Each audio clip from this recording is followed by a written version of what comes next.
Amen.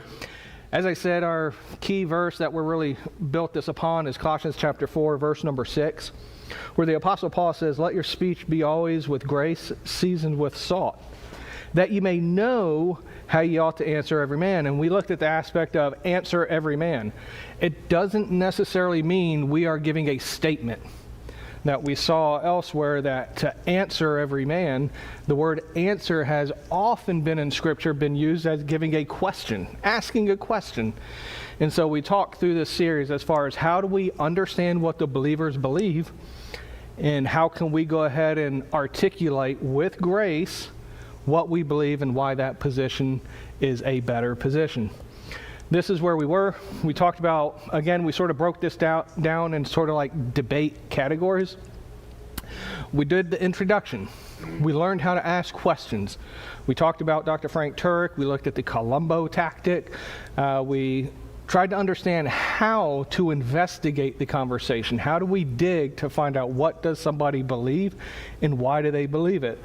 We talked about barriers to the gospel. Why do unbelievers not respond to the gospel or reject the claims of Christianity? So we talked about whether it's an emotional barrier, intellectual barrier, or a volitional barrier. Then we looked at the rebuttal aspect, identifying some flaws in people's thinking. And so we talked a lot about logical fallacies, what they were. And then we talked about cross-examination. This is where we're asking questions to get them to think about what they actually believe and sort of challenge their thinking. Whereas we're trying to persuade people, we're also trying to dissuade people. We're trying to give them reasons to reject what they're thinking, to persuade them into what the right truth is. We did look in the fact that Paul spent many of his times on the missions trip persuading the people. So there is a view out there that people say, oh, you can't persuade somebody to faith. Well, that was one of Paul's main objectives. Constantly over in the book of Acts, he sought to persuade people, just to give them reasons to why they should believe the gospel. Tonight, we're going to learn how to articulate our faith. Articulate why do we believe what we believe, without arrogance, without confrontation, without aggressiveness, with humility, with precision, with clarity. With that, though I've been doing apologetics for a while, I am by no means anywhere close to being an expert. I do want to recommend a few different things real quick. So, if you sort of want like a catch-all as far as defending the faith, this is a book by Josh McDowell. He's one of America's leading Christian apologists, The Evidence That Demands a Verdict. In here, it's sort of like a dictionary or sort of like an encyclopedia where you can open it up and like talks about if Jesus wasn't God, he deserves an Oscar. And he talks about claims of Jesus, talks about significance of the deity, the liar, lunatic Lord, talks about biblical criticism and how to understand where they're coming from so that we can refute it. This is like an encyclopedia on Christian apologetics. So if you're interested, get that. Coming up on Easter, one of the biggest topics of this season is going to be the resurrection. How do we know that the tomb was empty? The world's leading scholar as far as the empty tomb and the resurrection is by the name of Dr. Gary Habermas. He has a couple of small books out there. It's called The Case for the Resurrection. If you're familiar with Lee Strobel's work, he took a lot from Gary Habermas. This is just one volume of a 4-volume series of his work on the resurrection. This particular volume is on the resurrection, refutations. So these are people trying to refute the resurrection and why they're trying to argue it that way and what do we say in response. This is one volume dedicated to that topic, and it is over 872 pages. This is one volume out of 4. And so he is by far the leading scholar on the resurrection. If you want to know about that, I recommend him. And then the other one is Dr. Frank Turek. I don't remember. He might have an honorary doctorate. But it's this book, I Don't Have Enough Faith to Be an Atheist. The thing I love about this book is he goes through a logical order. He doesn't just jump out and try to argue, how Jesus Christ is the Savior and why everybody should believe him. He starts out from the very basics. Is there a necessity for a creator?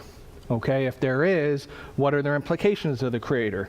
What are the identification markers of a creator, someone to be able to create? He goes through it in a logical fashion, walking us through why we need God, why we need a God for existence, and then he narrows it down to Jesus is God. He narrows down to how do we trust the New Testament and specifically the Gospels that record the resurrection. So this is a very easy, logical order book on how to defend the faith. I don't have enough faith to be an atheist.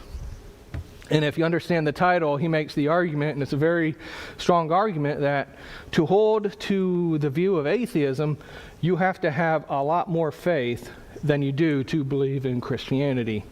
And so he walks through that.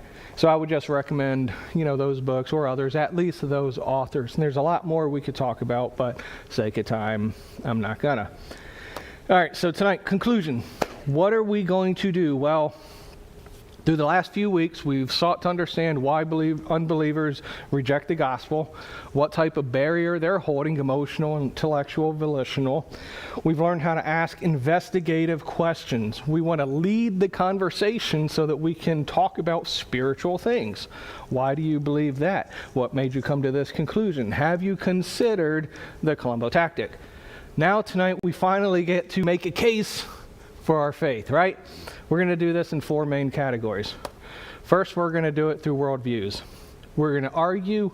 We're going to look at first a Christian worldview, and we're going to look at an atheistic worldview.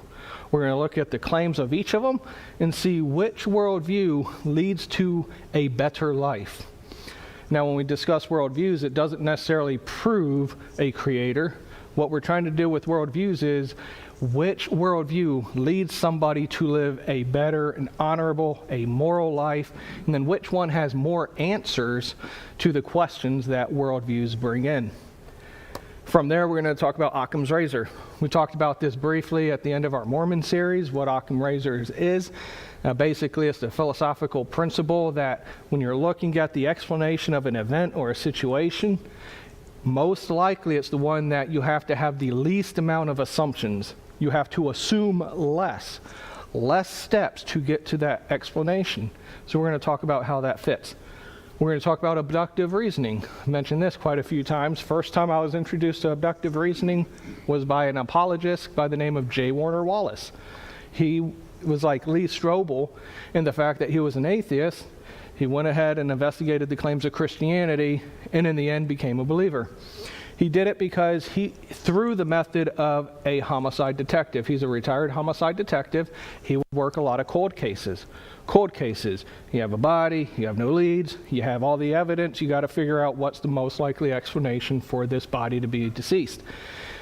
He used those cold tactic techniques to look at the claims of Christianity, the truthfulness of the Bible, and from there it led him to accept the position that Christianity is true. So we're going to look at abductive reasoning as well. And finally, what everybody probably wants to look at is we're going to look at some common objections to the Christian faith. And this is going to be where I want us to all engage. I would love to hear what you all have heard and what maybe you all have said and experienced. And so hopefully we can have a little bit back and forth. So these are the 4 main categories we're going to look at. I tried to make like an acronym for this, but it was kind of weird. It would be like WOAC. We're going to go through the WOAC process. It wasn't cool, it didn't fit, but hey, I tried. So worldviews. We're going to look at which worldview leads to a better life. What is a worldview? Well, simply put, most people argue that a worldview is simply the way you see the world. The lens, the perspective through which you make sense of reality. Like it says there, while it's important to understand that's how we view the world, this lens is shaped by beliefs we hold on to. Now, a lot of times these are presuppositional beliefs. What do I mean? Presuppositional in the fact that they're beliefs in things we hold to be true without yet examining evidence. We're not critiquing the view. We're not challenging the view. It's just something we hold to be true, right? And so we're going to look at worldviews. Now, you can ask 10 different people what questions make up one's worldview. You'll get numerous different, answers. At least there's 3 questions that people will argue that how you answer these questions will dictate how you view the world, how you view reality. At least it'll be 3, somewhere as many as like 10 or 12 questions, and they shape your understanding of the world. The most common are, as see here, where do we come from? Where are we going? What is the meaning of the life? Why are we here? What's our purpose? Where is one's value found? And what's the difference between right and wrong morality? So these are the 5 things we're going to look at. We're going to compare an atheist worldview to a Christian worldview, just sort of see what different people say as far as these. We're going to start with atheism. We're going to start with the view that there is no God. Theism, God, no God. Negation, God, no God. All right, where did we come from? Jason's smiling. So, question. In your discussions with unbelievers, atheists, have they explained what they believe personally, where they think we came from? What are your thoughts? I know what we've all heard, but in your personal experience, have you talked to anybody and they were an atheist and they say, well, this is where we came from? Okay, I was just curious. I know I talked to one person, he literally believed that we came from the chemical elements of stardust.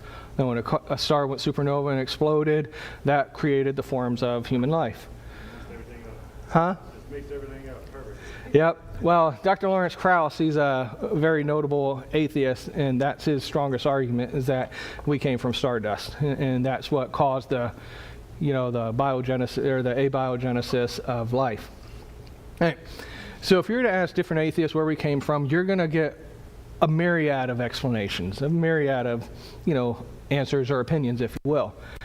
What's important to understand is, obviously, none of them consider God. None of their answers consider God. Because atheism looks at a closed universe, a closed system. If you ever heard of the word naturalism or materialism, it's really a view of the fact that everything comes from the universe and inside of the universe. All right? A supernatural worldview or an open universe means that there is something outside of the universe that can influence it. All right? So your atheistic scientists and philosophers, they're going to believe in a closed universe that nothing can influence the universe except what's already inside of it, okay? That's why singularity is a big deal for them, and you have singularity expanded rapidly and created everything. There has to be something naturally. An atheist will never accept the claims of miracles. Why? Because miracles are a supernatural event, something outside of the universe influencing the universe, i.e. God. So where did we come from? Well, famed Richard Dawkins says that humans are the result of unguided evolutionary processes driven by natural selection acting on genetic variation. That's a very, basic, common explanation on, a atheistic worldview. That this was unguided evolutionary process, meaning we just won a cosmic lottery. There's no reason for us to be here. It just accidentally happened. It was random. It was chance. And boom, now we're here.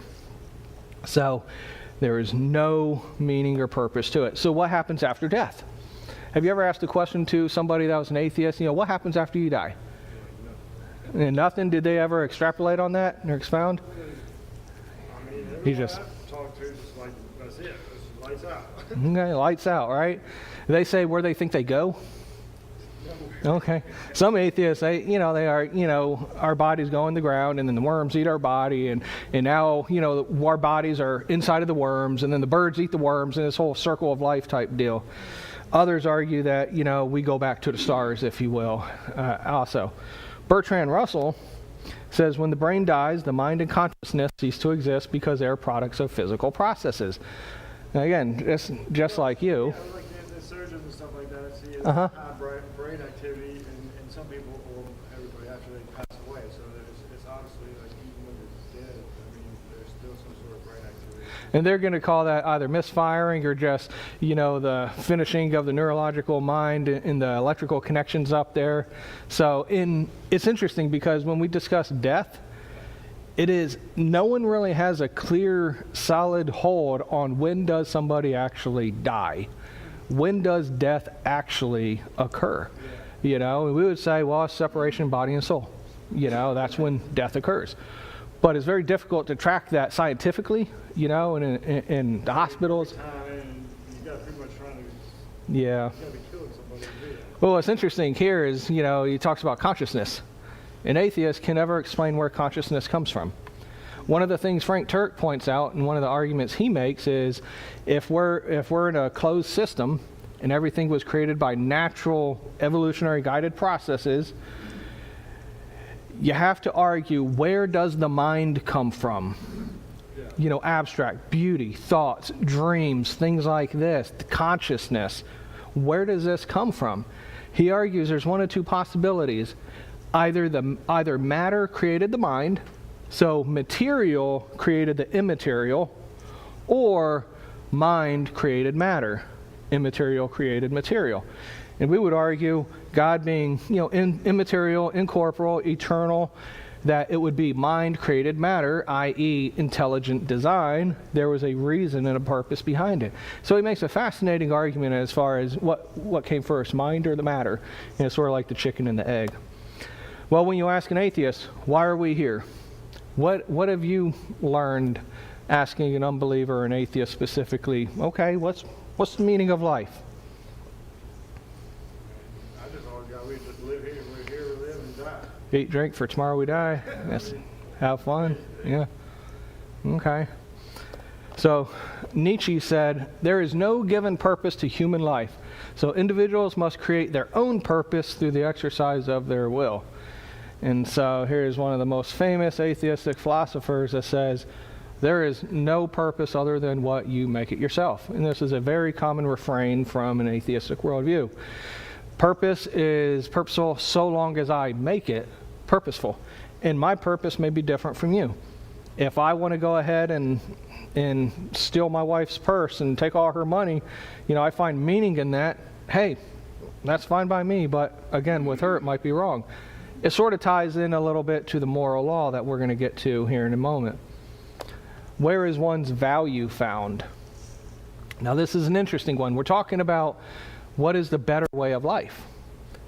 Now, when you ask the question, where is one's value found, you might get variants of discussion from atheists as far as where they believe one's value is found. But one famous atheist says that the worth of an individual is measured by his contribution to the life of the community. That's kind of scary, because if you can't contribute to your community, guess what? You have no value in that community. There's been a lot of ideologies that lived under this banner that caused a lot of atrocities and genocides because they didn't fit society's purpose. And flourishing, human flourishing, is another big thing that they use. What's the difference between right and wrong? Most all of us have heard this refrain from an atheist. David Hume says, morality rises from human feelings and social sentiments, not from objective moral laws. And so if it feels good, do it. That saying, you only live once, really came from satanic quote, do what thou wilt, which came from Aleister Crowley, who is a leader in the Church of Satan, I believe it was. But so you can see how they argue these worldviews. And if you were to take an atheistic worldview, you're going to see, okay, morality is based upon what I feel is right. Value is based upon who can contribute to the betterment of our society. Meaning and purpose of life and where we came from, well, there is no meaning and purpose. It was just random accident. Now, if we were to look at it from a Christian worldview, let me ask you in your own mind, in your own words, where did we come from? Where did we come from? God created us, okay? Along with the entire created cosmos, this was God's purposeful design by an omnibenevolent and all-loving God. What happens after death? Do we cease to exist? Do we go back to the stars? No. After death, all people continue living. They just change residency. They either live one place with God or one place eternally apart from God. But all people live after death. Why are we here? Well, since mankind was purposely created in the image of God, all mankind lives to grow in the knowledge of God and to make Him known. You see, the Westminster Confession says the chief end of man is to know God and enjoy Him forever. I believe is that how it quotes, but I really do truly believe if anybody were to ask, what is the meaning of life? Why are we here? think Jesus encapsulates it perfectly in John 17:3, that they may know me, or thee, the one true God, and me whom you have sent. That we can know God, and then we have the Great Commission, go out there all the world and make disciples. So the reason for us to be here is so that we can know God and to make him known. That's our purpose, to share the love of God, which is what we're trying to do more effectively here. Where is one's value found according to a Christian worldview? Well, because God, were you going to say something, Al? No. No? Okay. His voice was over there. Oh, okay. Oh, I said Jesus. Jesus? Yep. So since every single human being was purposely created in the image of God, every single individual has intrinsic value and worth, whether they contribute to the society or not. They are all made in the image of God. So worth is intrinsic in human beings. What's the difference between right and wrong? Since God created the entire universe, he's the barometer, he's the arbiter, he's the one that gets to develop what is right and wrong. And so right is everything that is done that is in accord with his character and his command, and wrong is everything to the contrary. So the question naturally comes, which leads to a better way of life? If we were to only live according to one of these two worldviews, if we were to live according to an atheistic worldview, there's no ultimate purpose or meaning to life other than what one chooses. One's value only depends on their cultural contribution, and after death, there is no trace you ever existed. And eventually, everything you've ever done is gone. Bertrand Russell actually is very aware of this, and he is one of the most honest atheists. He said, this life is pitiless indifference. Yeah, the universe is pitiless indifference. It doesn't care. You're just here, you die, and that's that. There is no remorse. Now, a Christian worldview, all life is created purposely by a loving God, with mankind made in his image. Value is intrinsic of every single person, and after death, all people will live either with God or apart from God for eternity. So if we were to only live according to one of these worldviews, which worldview would live to a better, more meaningful life? We're going to talk about Pascal's wager later and bring this back up. But we could just see right here. So if we're talking with an unbeliever, why do you believe Christianity? Why do you believe the Bible? Well, if we were to look at the theology in the Bible, it leads to a better way of life. There's value in everybody. There's a purpose in our life. Danny, I got a question. Yeah. Talk to a lot of atheists. Do you find them to be generally happy people? It really depends. I mean, it really honestly depends. I don't want to paint a broad stroke overall. I have met some very negative and critical atheists. I have met some, atheists that seem to be doing well in life and enjoying life. So you do have to define your terms, and you can get into the argument, happiness versus joy and stuff like this. But I have met all sorts of types like that. I'm sitting there reading that. I'm like, how could you possibly be? It goes back to the ultimate way they can, really live with, if you will, quote unquote, enjoyment. It's going to be that purpose statement or that value, the meaning of life. What is the meaning of your life? Now, some atheists, they'll fully reject God, wholeheartedly reject God, but they believe their meaning here in life is to allow for human flourishing, to allow for a better society. So they're championing a lot of humanitarian issues, stuff like that, human rights issues. And so they find enjoyment in doing that. Now, when they die, years go by, all of that's going to amount to nothing according to their worldview. So why waste your time? Eat, drink, for tomorrow we die. It's going to be living a contradictory lifestyle. You say there's all this value and you're trying to fix this, but yet your worldview says all of it doesn't even matter. Why are you wasting all your time? So it really depends on where they get their purpose of life. And yeah. All right. Occam's razor. So remember, Occam's razor is just a very simple philosophical principle when you're looking at evidence. What is the most likely evidence based upon the least amount of assumptions? So, which origins account? So we're talking about origins. Again, why do you believe Christianity? Why do you believe this thing? Why do you believe there's a God? Well, according to atheism, 13 billion years ago, let me back up.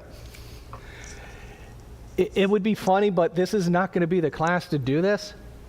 But I've seen the memes out there that with atheism, you have to believe that nothing exploded, right? Everything came from nothing. That's what there's that meme. However, if you're dealing with an intellectual atheist, that's going to get you nowhere.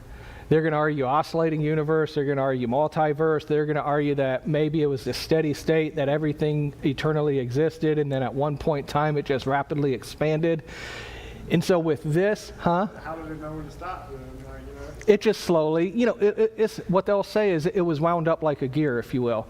And it wound up, shot it out, or like a spinning top, and it loses energy over time. And then it's slowly winding down.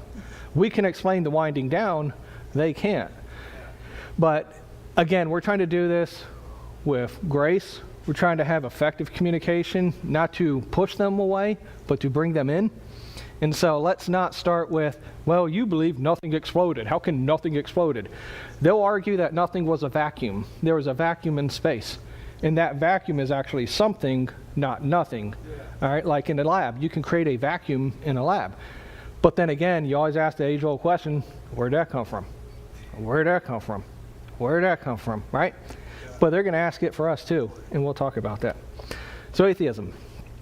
You have to believe that 13 billion years ago, the universe, which was condensed, if you have a freckle, if you look at a freckle, they'll say it was condensed so finely dense into a size of a freckle on your skin, and then all of a sudden something exploded, it rapidly expanded and evolved into chemical evolution, stellar evolution, planetary evolution, eventually human biological evolution. And they do teach abiogenesis, which means life was created from non-life.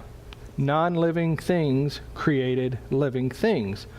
And so they'll teach that it's built within that worldview. So like I said, in the beginning there was nothing and nothing exploded. That's what they're arguing. That's what their view is. Now with a Christian, I'm just saying, Yeah. I laugh at every stuff. I would never laugh in an atheist's face when they say that. But I- it's class. Yeah, Ryan. I'll just add to it, though, even in their view, an atheist guy named Roger Penrose calculated, according to the model, the starting Yep. conditions of the universe were so incredible that it had a probability of 1 in 10 raised to the 10 to the 123rd. Probability up, that lottery chance. So even, Yep. even there, they're getting smacked in the face with that. So, But they'll always say, we just need one chance. You know? On the first time. But yeah, you're totally right, the mathematical probability. Yeah. So that's Occam's razor. You have to literally have nothing explode. All right? So with Christianity, at least from a young earth perspective, because there are some Christians that believe in an old universe, billions of years. So me in this church, being a young earth church, we believe 6,000 years ago, God, who is an eternal, timeless, and immaterial being, we'll get into that, created time, space, and matter, or the universe. He did this over a period of 6 literal 24 hours, and he purposefully created everything in the universe. In the beginning, God, an eternal being, created everything out of nothing. Again, the big difference is you have a closed system and an open system. A closed universe, an open universe. Naturally, they'll ask, who created God? Right? If God created everything, who created God? You know? What? I heard one apologist, he was like, someone asked me, who created God? And he was like, well, if you think that way, there's a bigger God. Yeah. Bigger God. Well, that's what the Mormons will go through too. Yep. Because Heavenly Father, they argue, was an exalted man. But the big thing is, realize, not a single person was there on creation day. Both views require faith. Regardless of whether you hold to an atheistic origin or a Christian origin, they both require faith. Within Christianity, a lot of times we're like, ooh, believe in creation and faith, it's a fact. No, we have to be honest. We believe it based on Scripture, based upon evidence, but ultimately it's built upon faith. Both views have a faith requirement. And so which one requires the least amount of assumptions? That chemicals evolved, and stars evolved, planets evolve into human life eventually? Or that there's an immaterial, timeless, eternal being that created everything? Which one has the least amount of assumptions? If you believe that open universe is possible, the Christian worldview does. So Occam razor. All right, why else do we believe? Abductive reasoning. Again, J. Warner Wallace introduced this to me. The only reason why I'm using this illustration is because this is the illustration he uses in his book, Cold Case Christianity. So what is abductive reasoning? Basically, it's looking at all the evidence we have and coming to the most reasonable conclusion. We can't prove it with 100% certainty, but all the evidence leads to this being the most reasonable explanation for a situation. For instance, say you go ahead and you walk in and there's a dead body on the ground. You just walk in and somebody dead, right? Now, J. Warner Wallace, as a homicide detective, says that there's 4 explanations, and only 4, on what happened to this body, this person. He could have died naturally of a heart attack. He could have died accidentally. He could have tripped, broke his neck. Could have been suicide. Could have been murder. They all fall into one of those 4 categories, according to this homicide detective. Says, okay, so you come up, you're trying to figure out what is the most likely explanation for this death. So you go up there and you see a puddle of blood.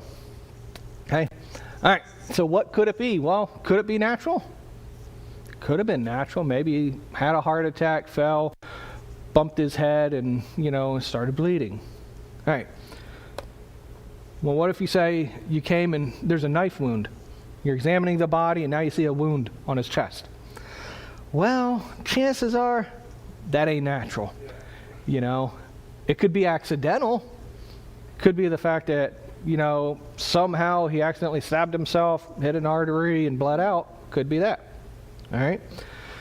Now let's say you find more stab wounds. There's more than one. Well, is it possible that he accidentally stabbed himself to death? It's not really likely. So now you're looking at it could have been suicide or it could have been murder. So then say you come and you see some footprints walking away from the body. Well, if you see some footprints walking away from the body and they're bloody footprints, well, the most likely explanation is you're probably looking for a killer, probably looking for a murderer. And so the most likely explanation with all the evidence around the crime scene is that the person was murdered. It's not 100% proof.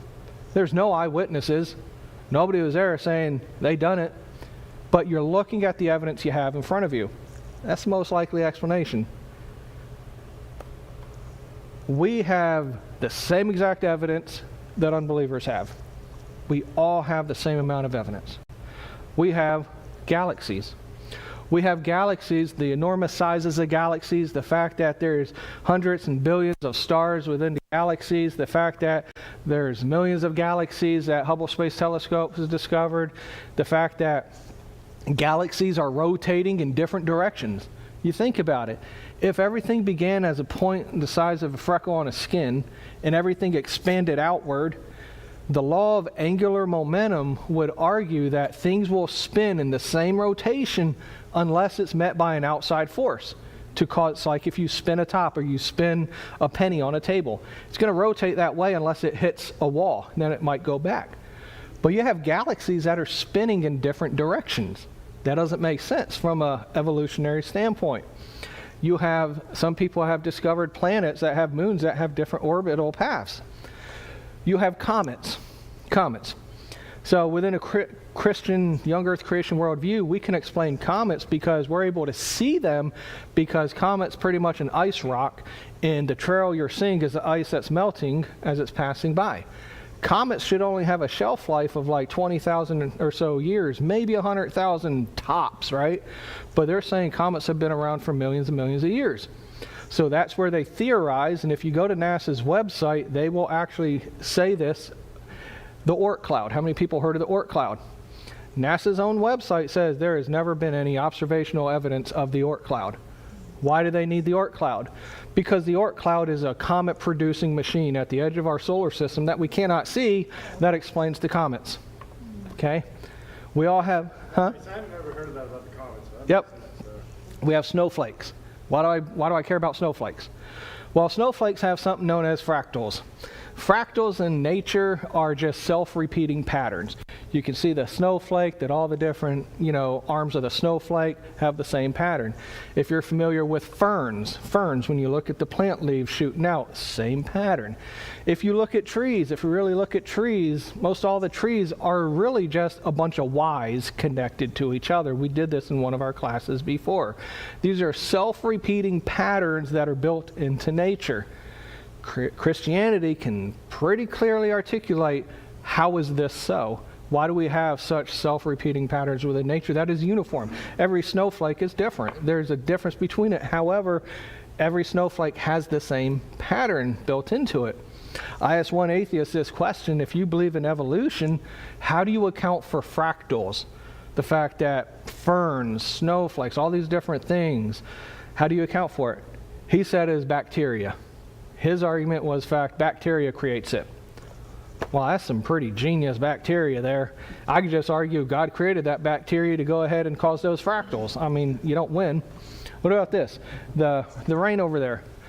This is one of many different cycles. This is called the hydrologic cycle, the water cycle. Basically, you have water in a lake or a water body system. That sun comes out, it evaporates the water. The water rises as gas, it forms the clouds. The clouds go ahead, cause precipitation, and it rains, and it fills up the bodies of water. The water goes ahead, is heated up by the sun, it's evaporated, fills the clouds. This is a hydrologic cycle that God has created. How can evolution create this process? You have the same thing with the oxygen cycle and the carbon dioxide cycle, where we breathe out carbon dioxide, plants breathe in carbon dioxide. Plants give out oxygen, we breathe in oxygen. There's all these different cycles, if you will. Evolutionary can't account for these. Occam's razor. We're looking at all these evidences. What has the least amount of assumptions? The Christian view. Like I said, ferns. Why do we got these eyeballs? They say eyeballs are one of the most complex organisms on the human body, Just how it works, how it's designed. Evolution can't account for it. The DNA strand, the amount of information that's encoded in the human DNA and the genome and chromosomes, all these other things. Information has to come from a designer.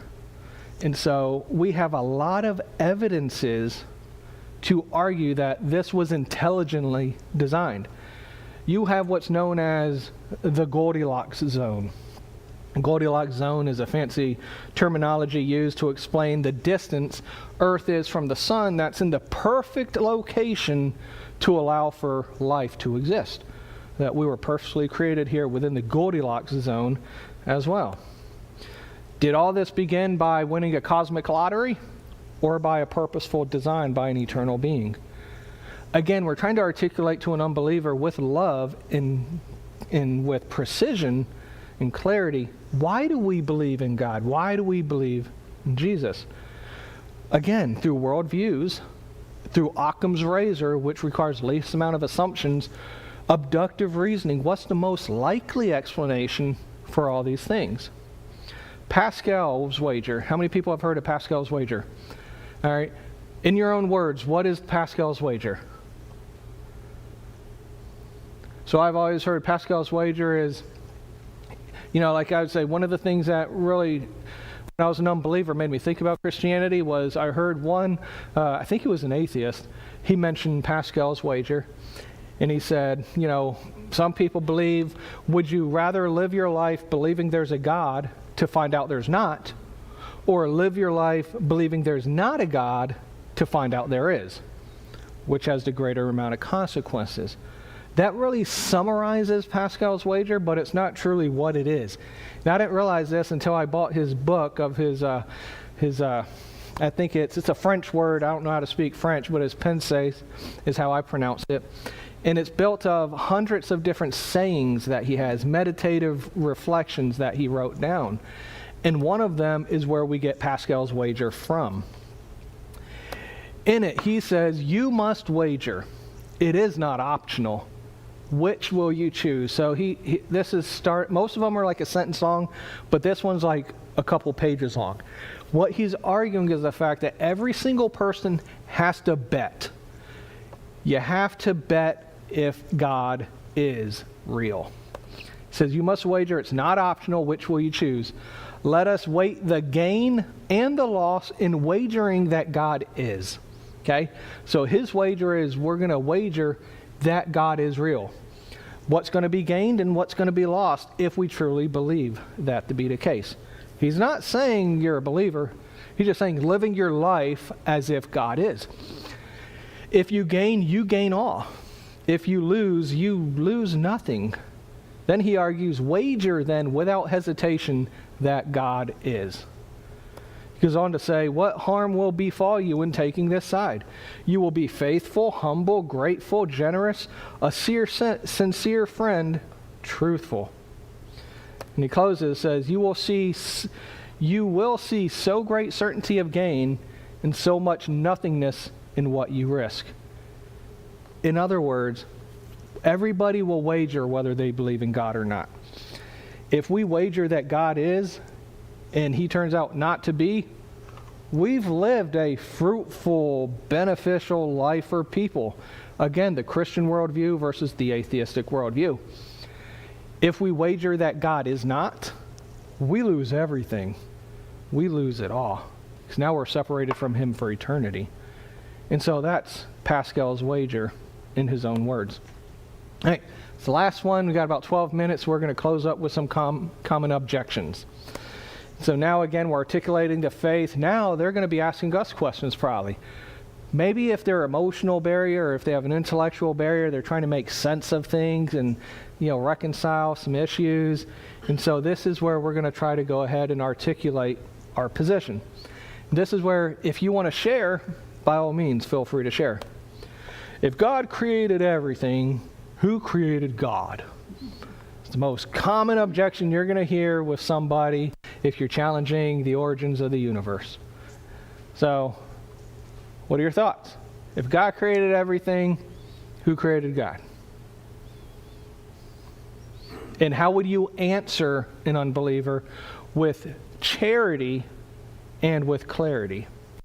Again, we're not trying to push anybody away. He exists outside of time and space. He doesn't need to be created. Okay, he exists outside time and space. He doesn't need to be a creator. Physical universe and world that do not apply to him. Okay, more or less.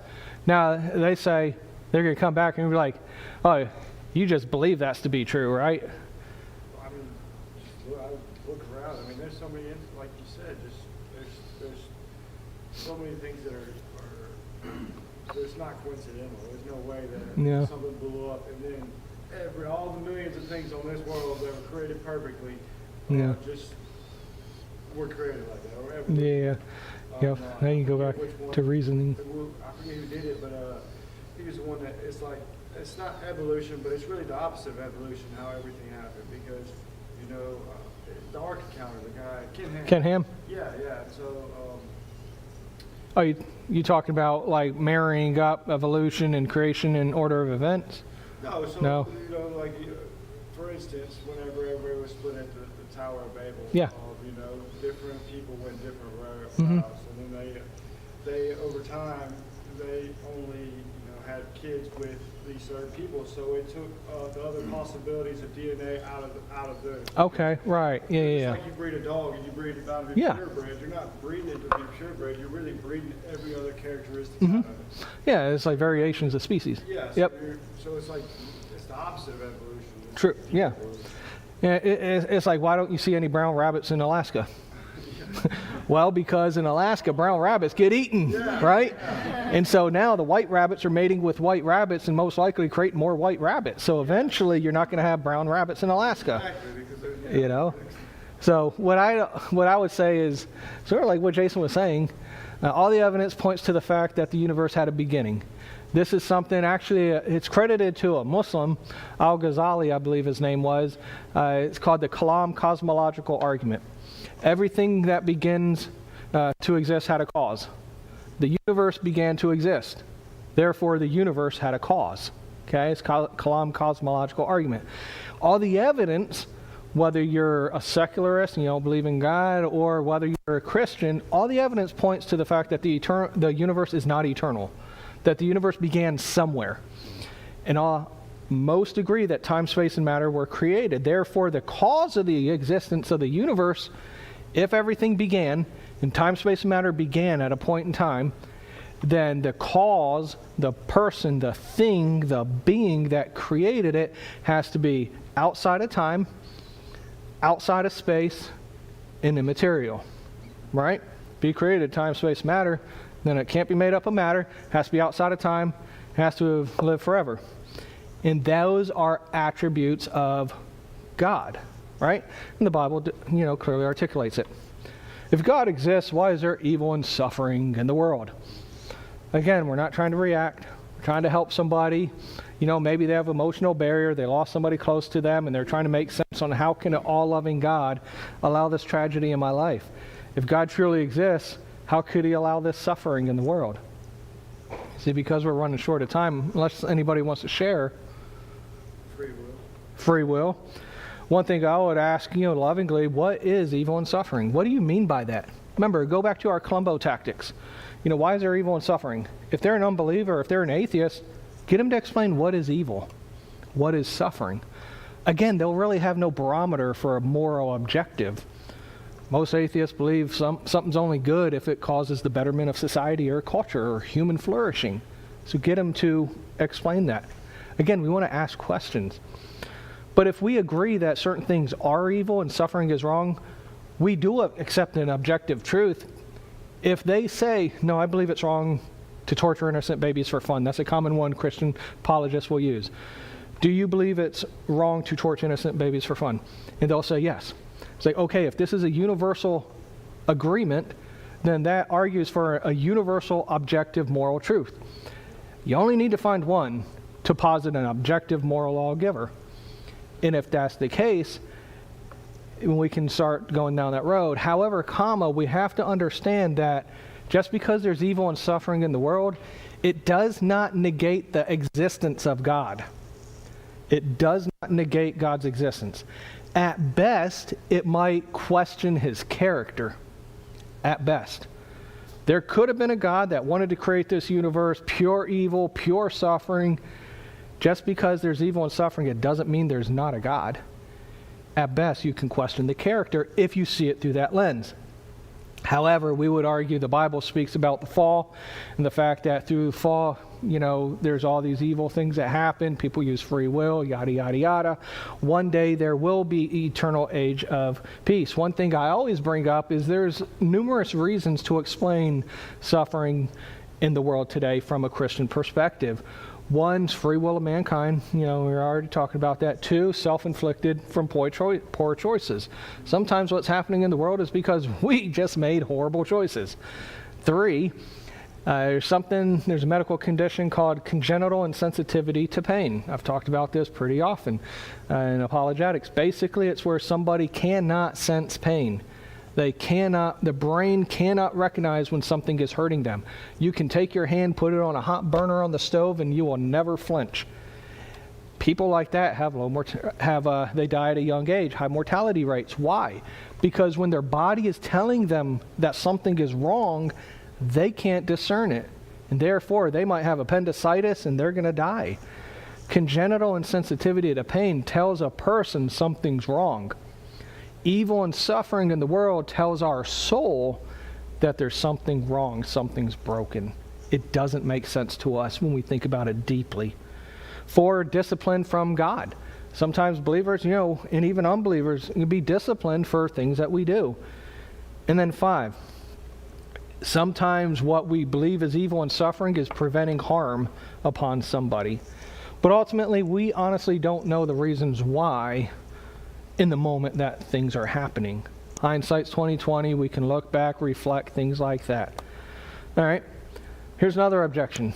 Without empirical evidence, meaning things that you can see, touch, feel, whatever you can physically, without empirical evidence, belief in God seems irrational, unreasonable.